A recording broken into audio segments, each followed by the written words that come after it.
Hi, everybody. This is Mama Cheryl, and this is Meet the Fam.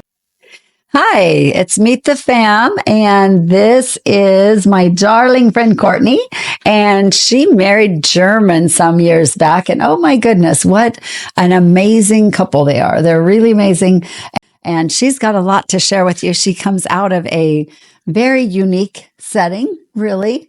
German comes out of one setting. She comes out of a total opposite setting. And they've got a lot to share. We've had German here before, and Courtney's here to share her story of giving her life to the Lord and just some of the challenges that she's met along the way. It's not always easy. If anybody tells you it's easy, you just say, Jesus, come into my heart, and then everything gets easy. No, that was not true. What does happen is light begins to happen and the heavy stuff starts to slough off of you. However, there will be many, many more challenges as we walk through life. And so Courtney's a fairly new mom. And so she's got 2 babies, and that's a challenge all by itself right there. And so she could even speak to that maybe.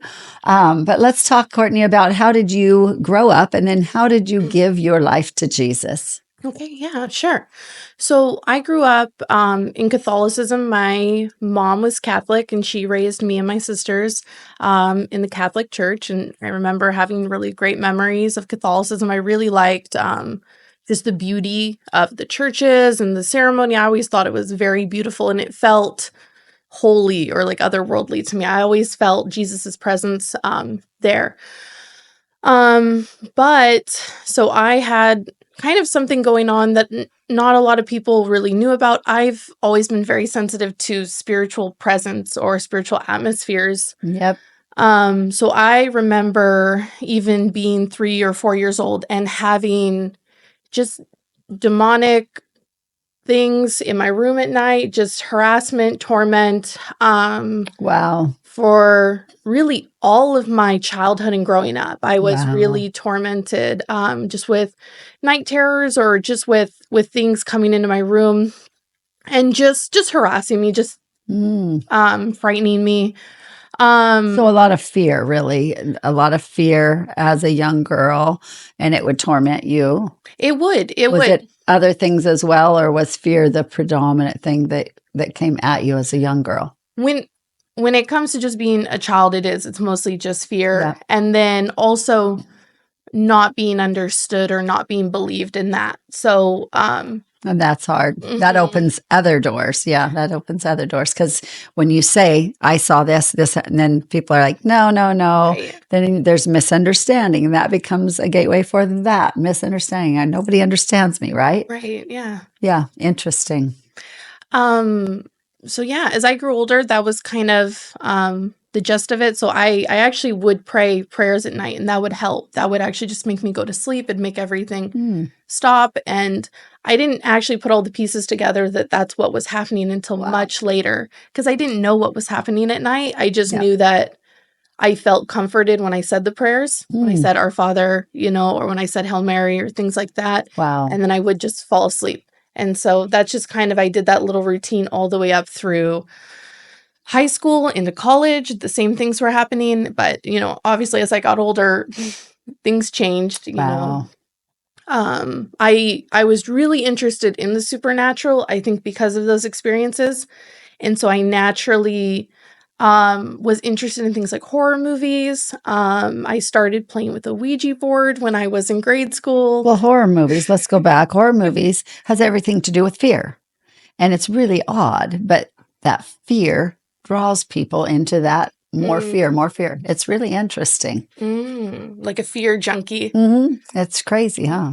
I would have never thought that. I didn't like being afraid, but it's interesting, yeah. But if you don't like being afraid, then why do you watch a horror movie?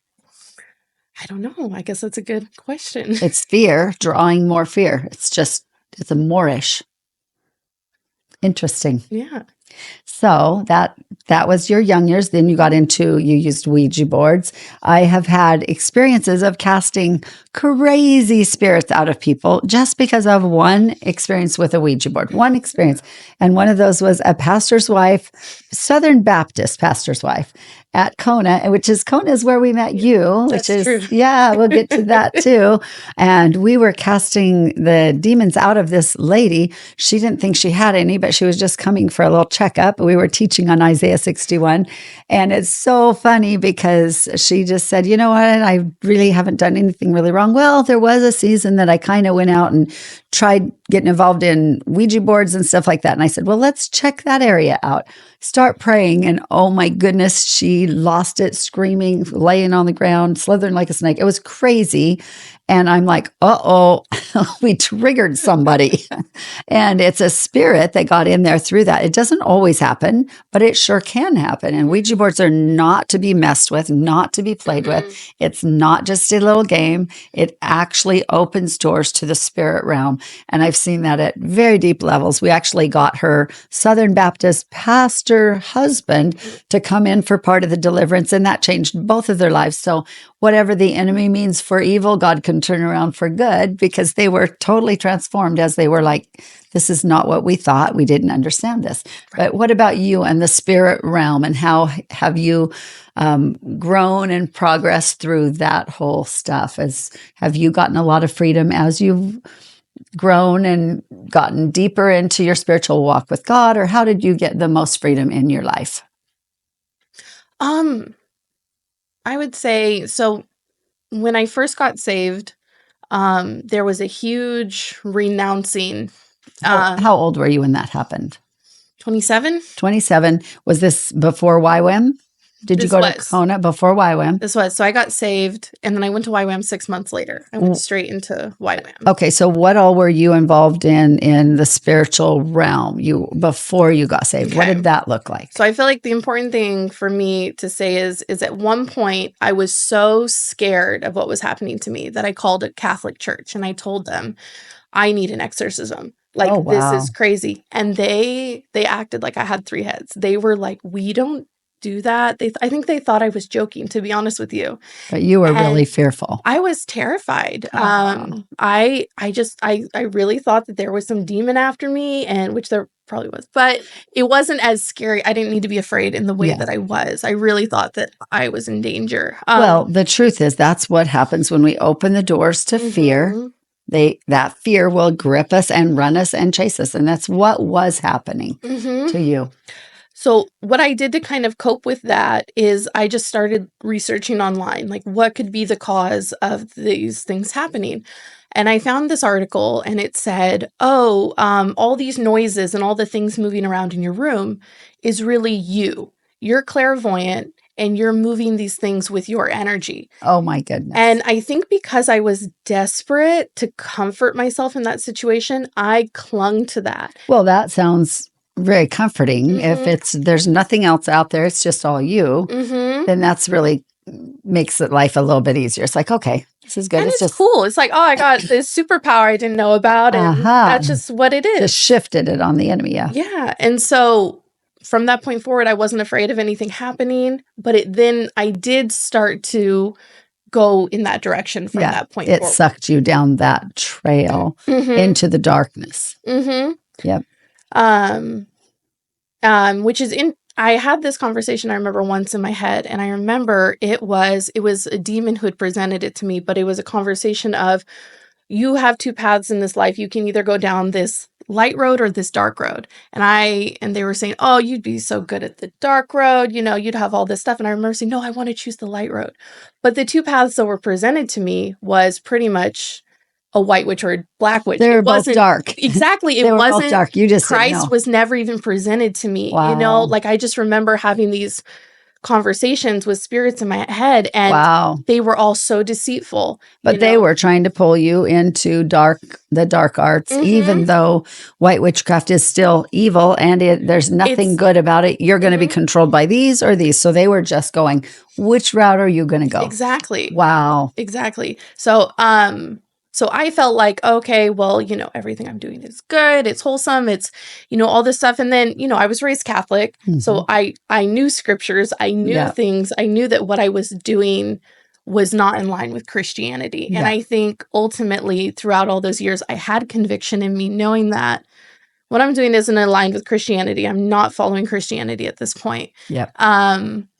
But I didn't even think Christianity was right anymore, because I had no grid for what was happening within the Christianity I knew. Yeah. And so, which was religion, really. It was Exactly. the great American religious enterprise where people are just going and spending a little bit of time in church, but really not having their lives radically changed, right? You're not talking about people that sell out for Jesus. Like Jesus said, give away everything and come and follow me. Well, that is not what normally happens in the Christian religious enterprise. Right? It's like people say, Jesus, come here. I'm going to stick you in the trunk. Come with me and I'll let you out if I need you. That's more the way people treat Jesus. It's like, no, that's not right. What's right is say, Jesus, take the wheel. Let me get in the side passenger seat and let you take over. But if you knew people like that, then you'd be excited about it. You'd be like, yes, those people actually walk with God, right? I think, or just somebody who would acknowledge what was happening to me. Because they didn't understand. I remember the first time I actually heard Dave speak, because you guys came and taught at YWAM. Yeah, in Kona. We did that like 4 to 5 times a year for years. And that's where you first met Dave and me. You weren't there that week. Okay, well then that's But I why heard we about didn't. you. Okay, But so I remember meeting you first in the lobby over here, but I was thinking you guys. You said you guys, but yeah, I don't remember meeting you until the lobby when somebody said she moved here. She just bought a house, and I'm like, what? No, You were the first. You were the first. No, I was serious. I mean, to be honest with you, when I heard Dave speaking and giving his testimony and talking about, your guys' journey, I was just on the edge of my seat. It was like, I mean, it was like drinking water. It was just like, this beautiful. is so refreshing to hear Christians validate my experiences. What you've been through, yeah. Because even the language and the dialogue, I had spirits when I was growing up talking to me about the same stuff you guys were talking about, that I had knowledge about this stuff, even though I had no earthly involvement in it at all. But that makes perfect sense to why when I first met you here, you said, nope, I moved over here and bought a house. And I was like, how old were you? You were like 29? 29. I was like, she just moved to Yuba City and bought a house, single lady, full of zeal for Jesus. And really, you've done a ton of things since you got here. Amazing. And now you're a mom and a bunch of kids. And oh my goodness, it's amazing. Watching your journey is amazing.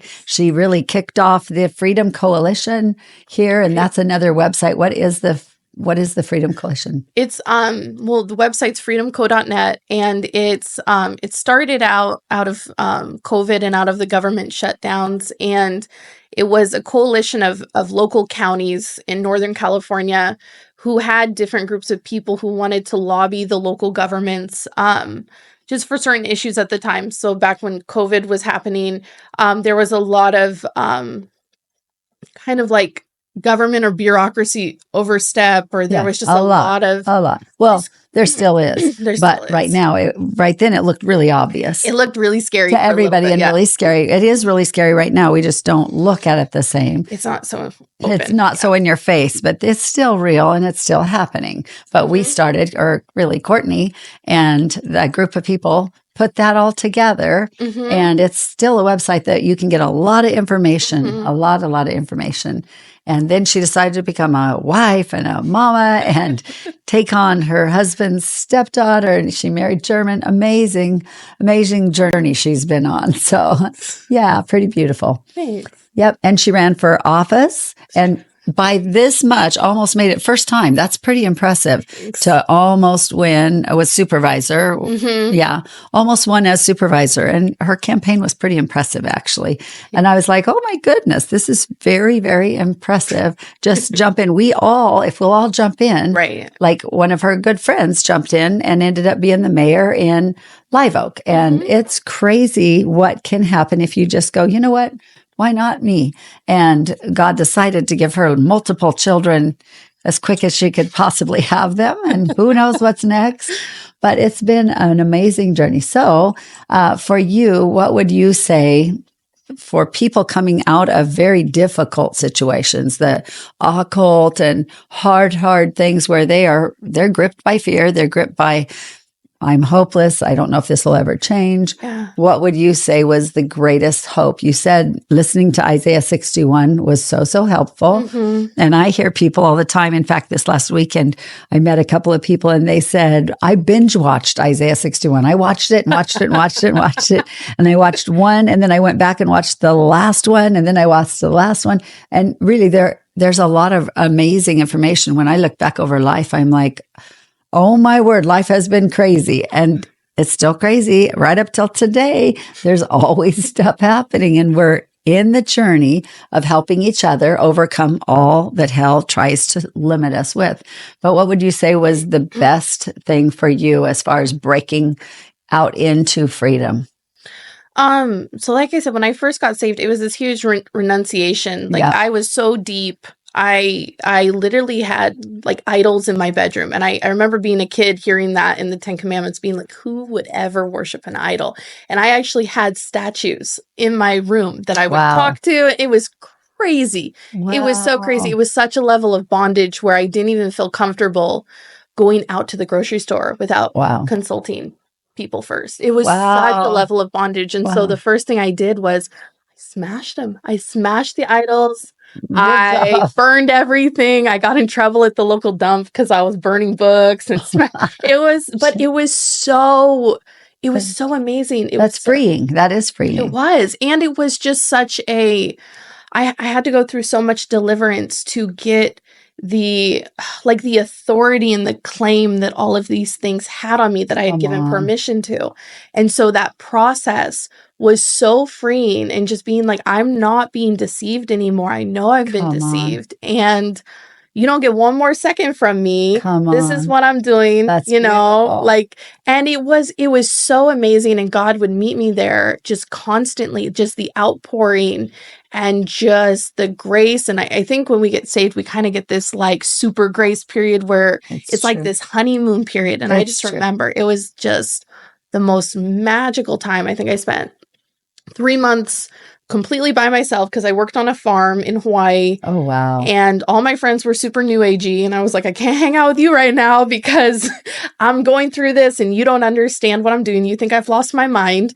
So I'm just going to, read the word and I listened to scriptures. I listened to, Christian podcasts and I just worked and I just did this all. And then the Lord led me to YWAM, which was in the same city that I was living in. Had no idea, never heard of YWAM. Oh my goodness, that is crazy. Never heard of YWAM. And it's right, and you were right there. I was living in Kona, and there are YWAM people everywhere, and it's tiny little town. That's crazy. It's crazy. And And so I ended up going to a church that the people from YWAM would go to on the weekends. The Rock. No. Is it the one down by the beach? It is. Is that called the Rocks? Oh, I don't remember. I remember where the building is. Right. Beautiful. Yeah, it is beautiful. Amazing. Mm-hmm. And so then I went and I did YWAM. I did a DTS. It's about like 5 months, and it was just the best thing ever. That's so awesome. The best, So that would have been really the beginning of real freedom, is going through the renunciations and really do a holy Holocaust in your own home. You can do that. You don't have to have anybody lead it. You can go through your house and go, I'm going to get everything out of here that doesn't represent Christ the way he would want in my life. Don't keep anything, games, books, nonsense, anything that comes from anything other than who God wants us to be. Clean your house out. We've done holy holocausts a lot. Last time the city wanted to fine us for burning barrels, but that's okay. It's all the bureaucracy we go through. Burning barrel. Amazing. Anyway, holy holocaust is a great thing for any of you to do. And another thing I'm going to say is, as you're processing and going through all this stuff, even at home, you can do communion. You can do it every day. Just take communion. Say, you know what? Jesus, thank you for what you did. And thank you for your blood that was shed. And thank you for the bread of life. And you are everything I need. And that breaks bondages. It breaks lies. The truth sets us free.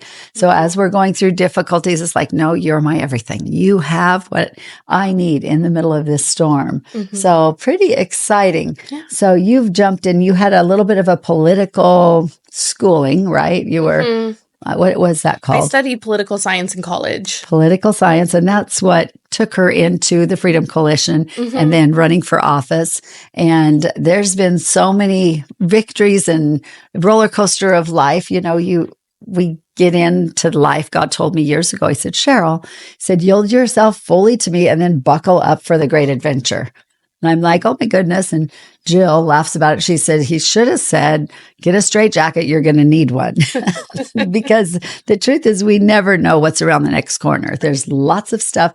But if our sure foundation is on the fact that God adores us, we are his kids, and he wants us to look like he looks in the middle of the difficulties. And how easy would you say it's been learning to die to self on the journey of life? Has that been an easy thing for you, or has that been a hard thing for you? I think you know. Cheryl gets phone calls. You think I know? No, it's been hard. I mean, it's very hard for everyone. Very hard. There's not anybody I know that says, oh, it's so easy. I die to self so well. We all kick and scream and act like little chickens, throwing, like a chicken gets its head cut off. It's going to go all over the place screaming. And we're like that when God says, will you just lay that down? And oftentimes we grab a hold of it and we're like, no, I deserve this. I want this, right? It's really a hard thing to lay down our will. Well, I just think I never know what I look like until I have to give more and more up. And then I'm like, oh, I don't look how I thought I did. I thought that I was squeaky clean. And then it's like, wait, why about that? Why about that? Again, another one. And then I start to realize, oh, I don't look the way I think I look, but it's so amazing because it's just this pursuit of each other, us and Jesus, and just the pursuit of our hearts. And it's so beautiful and worth it. And I think, we're in the hard place. It's hard to talk like that, but it's so,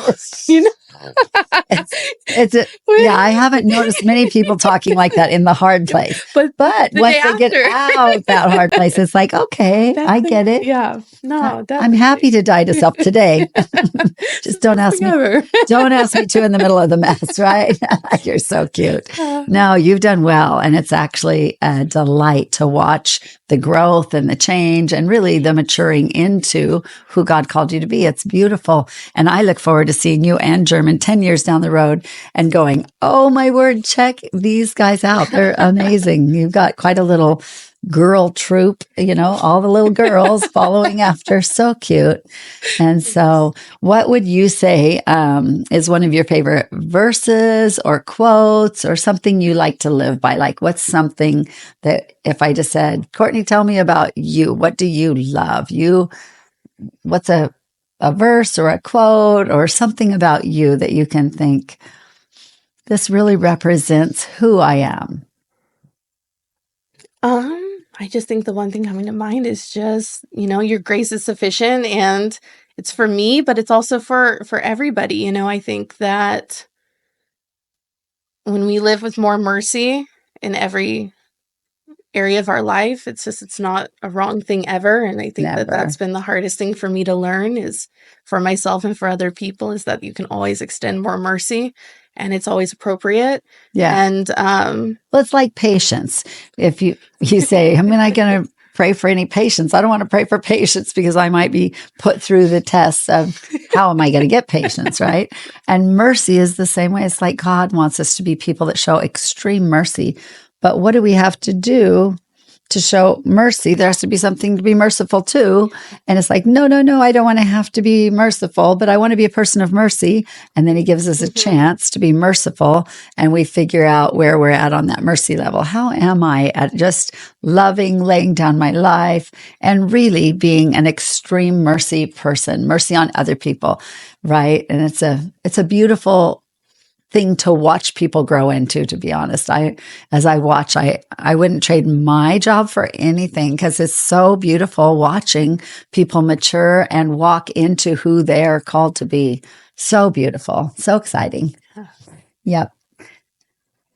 We're going to take a little cut. You're going to have to tell me what time it is. How are we in time? About 23 minutes. So we're okay. We'll just talk about one more little thing and then we'll wrap it up. Sure. Anything specific you can think that you want to share about? I can talk about you being a church secretary for a little bit. You can. Is that a good thing or bad thing? Yeah. No, that's totally Good thing? fine. Okay. Yeah. Okay. I can't think of anything because I feel like we kind of touch on everything a Okay. little bit. So, Okay. yeah, whatever you feel like. Okay, so I'll jump back in. So, Courtney, at one point, we hired you at the church, and you were one of the church secretaries. Were you in the front office for a little bit? Mm-hmm. Is that a lot of work? It was, yeah. It was, yeah. It's really challenging to always be on the top of everything, answering the phone with mercy and kindness and sorting through everything. That's a probably growth season for anybody to be able to do that. But then you went from that to the Freedom Coalition. Is that what happened? Mm-hmm. And really developed that whole website, right? Mm-hmm. And that's pretty cool. Yeah. And what was the hardest thing and what was the best thing about being on staff as far as in the office, in the front office? Was anything specific? I mean, let me just take you back. Jess Parker was married to a lady named Peggy Parker for 40 years. She was a piece of work. She was a card and she was no joke. And she would call and act like she was someone else. Oh, no. Oh, yeah. She would set the new girls up in front office. She would call and act like she wasn't able to speak clearly. And she would say, I really need somebody to come pick me up at my house right now. I need help right now. You guys are supposed to help people. Will you help right now, please? And then you're the office and you're like, what am I going to do? And then she's saying, I need you to take me to get a haircut too. And you need to take me right now to get a haircut. And she actually set up, Dave Greenitz as well at one point. It was hysterical. She set him up the same way. She saw an offer for him to hire a manager for his construction company. And so she called him and said, hey, I saw you looking to hire a construction person and I have all the skills. I have everything. She listed a bunch of things that he wouldn't want to hire and said, and don't get me wrong here. If you don't hire me, I could sue you. And so funny. She was a piece of work, but you never got any phone calls like that. Nobody set you up and just tried to take you down on purpose. Because Peggy is in heaven being ornery from there now.